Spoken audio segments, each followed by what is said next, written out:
Prince Lycaon of the Immutar paid respect to me before immediately turned back to look at Antinous. I couldn't feel reassured because the otherworld species were companions. Antinous. Lycaon. What the hell is this? The queen of the parasites just laughed. Have you forgotten your mission? Why are you fighting the humans of this world? Mission? Was there something like that? Lycaon's expression became determined at her teasing tone. We are the guides. We have to tell the people of the other worlds the right way to face the disasters that are coming. You have already been spellbound by the Dokubis. Wake up, Lycaon. You're the one that needs to wake up, Antinous! Lycaon's voice was furious. Have you forgotten the sacrifice of the Kronos warriors? Have you already forgotten the moment when the 5 ruling species were destroyed? We have to stop the disasters.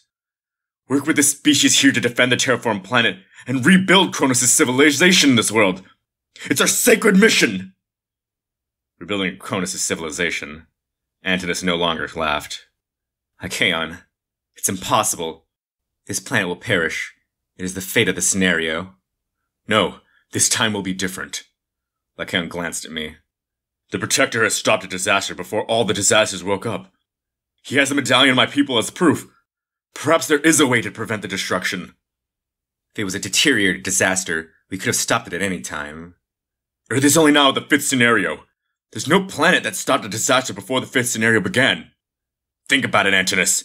There's still hope for this planet. Antinous' compact eyes slowly blinked. The cry of an insect was boiling inside her. Her cry was full of anger. Don't be so arrogant. You came here to stop the disaster? If you really want to help them, why didn't you start when the disaster destination was set to Earth? That... Hansoon quietly approached me while listening to their story. These guys, what are they saying now? Hansoon didn't know the details of this scenario. The guys didn't have such an in-depth conversation in the original 3rd and 4th regression. Now they were talking about something vague. Antinous continued speaking. Lycaon, you are like me. We came to this planet for revenge. We will return the same disaster to those who brought us the disaster. If you do that, you'll die. The probability of the Starstream won't forgive the guy for going against it. Antinous laughed. Lycaon, I died with my kind on Kronos. Doesn't make sense. Lycaon exposed his fangs. Antinous, the conversation ends here. Lycaon, poor wolf of the Immutar. Have you forgotten the history of Kronos? The wolf has never won against the insects. The battle between the Prince of Wolves and Queen of Parasites began. Lycaon roared. The flow of ambient air was different. Some winds were fast, while some winds were slow. Sometimes there was no wind, and sometimes there was a strong wind. I'm not the Immutar you knew! The winds in the surrounding air started to press on Antinous. Lycaon was finally showing his way of the wind that evolved one step. Interesting. I'll check to see how your way has grown. Antinous was the first to move. The air barrier created by way of the wind and Antinous' tail hit each other. Sparks filled the air, and the sound of leather tearing was heard. Hansoon and I looked at the sky, spellbound for a moment. This was the fight between 5th grade species. It was the confrontation of those who showed a superior physicality to humans. Antinous quickly made her way through the gaps in the atmosphere and arrived in front of Lycaon.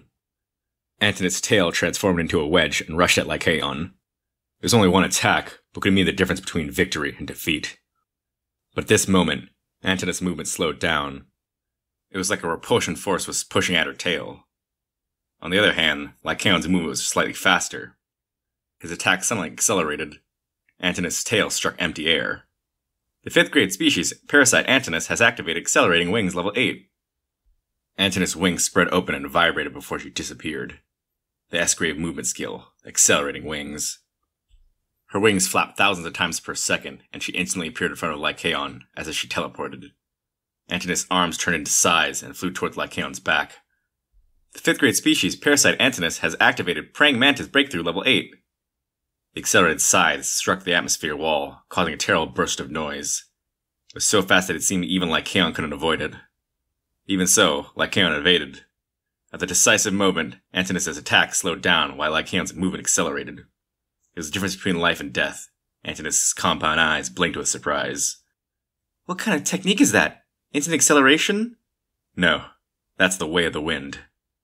the secret technique of the Immutar, Way of the Wind. At first glance, the two of them seemed to change speed, but this was actually Lycaon's ability. The surrounding atmosphere flowed according to Lycaon's will. This damn wind! Antinous also noticed. There was a wind on the path she moved.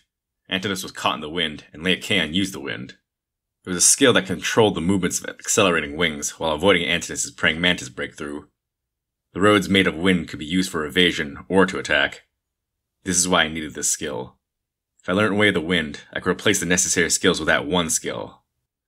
Lycaon roared. Queen of Insects, kneel in front of the wind! The wolf was the wind. Sharp claws of the wind tore at her wings, while a gale-like kick hit her abdomen. His blow was filled with the wind's acceleration and struck the upper part of Antinous' shell. Antinous lost half her wing, and she went down. Perhaps if it wasn't for the enlightenment I gave Lycaon, he wouldn't have been able to defeat Antinous right now. I thought it was only good for others, but it turned out to be helpful for me. The sign of a probability storm on Antinous' body became stronger. It won't end like this! Antinous attempted a landing with half her wings. Kim Dokja, kill her! Quickly! I was already running towards Antinous when I heard Yoo Jonghyuk's voice. Blade of Faith is activated. It was possibly caught up in a probability storm, but that wasn't important right now. My world! My race! My children! She was headed in the direction of the disaster meteorite. The cost of destroying my world! I will absolutely make you pay it! She shot all her magic power towards the disaster meteorite. Lycaon ran to block the magic power while I swung the fire property Blade of Faith towards Antinous' neck. The insect's mouth became a smile of ridicule. Was it blocked? I turned my head and saw Lycaon's pale face. Protector. Sorry. Then all sound disappeared. Light burst from the disaster meteorite, and a huge explosion struck me. One of the fragments of the exploded meteorite struck my head. The world shook. Lycaon flew away from the explosion. The guide couldn't withstand the force of this disaster. It was impossible to rewrite the history of defeat. The balance of the world was collapsing. You have failed to clear the scenario. The disaster question has come to your world. My vision darkened, and I was buried under a pile of shattered building fragments. I barely came to my senses when I heard Yoo Jonghyuk's voice ring in my ears. Kim Dokja, wake up! Hurry! Recover your spirit. Get moving!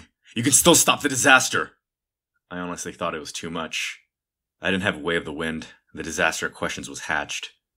It was better to consider a different route than to carry out a suicide attack. Yoo Jonghyuk opened his mouth like he read my mind. Are you that weak?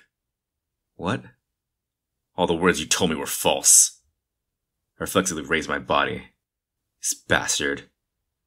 The one who told me not to give up on this world will succumb to disaster of this degree? Laughter emerged. I had to hear this from Yoo Jonghyuk, not anyone else. Suicide wasn't enough to get rid of the shame. Of course not. I was just thinking for a second. The damn Yoo Jonghyuk was right. It was too early for me to say it was impossible. I emerged from the pile of building fragments.